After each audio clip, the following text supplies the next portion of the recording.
সবে পড়ে রবে নিবিড় বেলায় সর্বদ ছিন্ন আঁকা মরুর পতাকায় এখানে পড়ে আছে কত শত প্রাণ জীবনের গানে গেছে হারিয়ে একা দাঁড়িয়ে অপেক্ষা। আসসালামু আলাইকুম। আপনারা সবাই কেমন আছেন? আশা করি ভালো আছেন। আমিও আল্লাহর অশেষ রহমতে ভালো আছি, কারণ সব সময় আল্লাহর শুকরিয়া আদায় করতে হবে। কারণ আমাদের দেশের পরিস্থিতি খুবই খারাপ।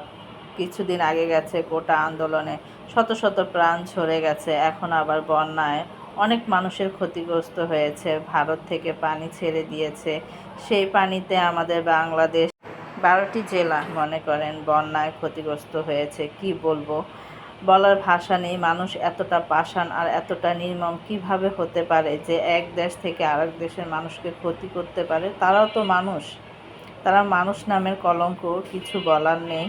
আল্লাহ পাক আমাদের বাংলাদেশকে যারা যারা বন্যায় ক্ষতিগ্রস্ত হয়েছে তাদেরকে আল্লাহ হেফাজত করুক, এটাই আমাদের প্রতি দোয়া ও ভালোবাসা।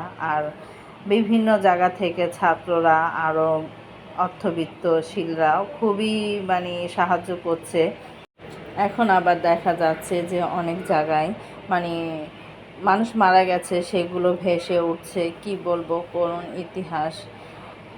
আল্লাহ তুমি সবাইকে হেফাজত করো, এটাই। আরও মনে করেন যে পানি কমলে আরও অনেক মানুষের লাশ বের হবে, কারণ অনেকের ঘর পুরা ডুবে গেছে, তারা কিন্তু বের হতে পারেনি। অনেকে বিদেশের বাড়িতে থাকে, তারাও কিন্তু বলছে যে আমাদের ফ্যামিলির কোনো খোঁজ খবর আমরা পাচ্ছি না। যারা বাংলাদেশে আছেন আমাদের ফ্যামিলির মানুষগুলোকে সাহায্য করেন, কারণ নেটের সমস্যা। তারপর আবার মনে করেন কারোর সাথে কেউ যোগাযোগ করতে পারছে না, কারেন্ট নেই, সব ছিন্ন বিচ্ছিন্ন হয়ে গেছে।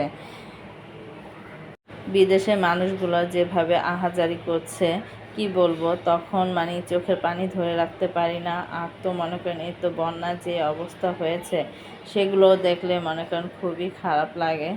তা আমরা নামাজ পড়ে আল্লাহর কাছে দোয়া করব। আর অর্থবিত্তরা তো মনে করেন যেভাবে পাচ্ছে, ছাত্ররাও যেভাবে পাচ্ছে খুবই সাহায্য সহযোগিতা করছে।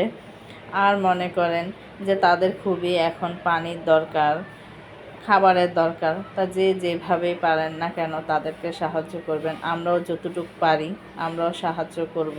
আল্লাহর উপরে ভরসা। আমরা কিন্তু মনে করেন সবাই মিলে যদি 100 টাকা করেও দিই তাহলে কিন্তু অনেক টাকা হয়ে যায়।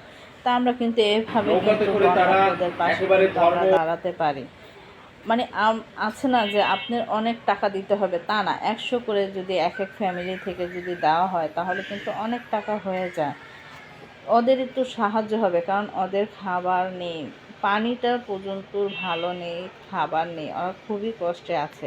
ওরা যখন বলছে যে আমাদের খাবার নেই, পানির কষ্ট, হ্যাঁ, যদি একটা পানির একটা ট্যাবলেট হতো তাহলেও আমরা পানিটা বিশুদ্ধ করে খেতে পারতাম।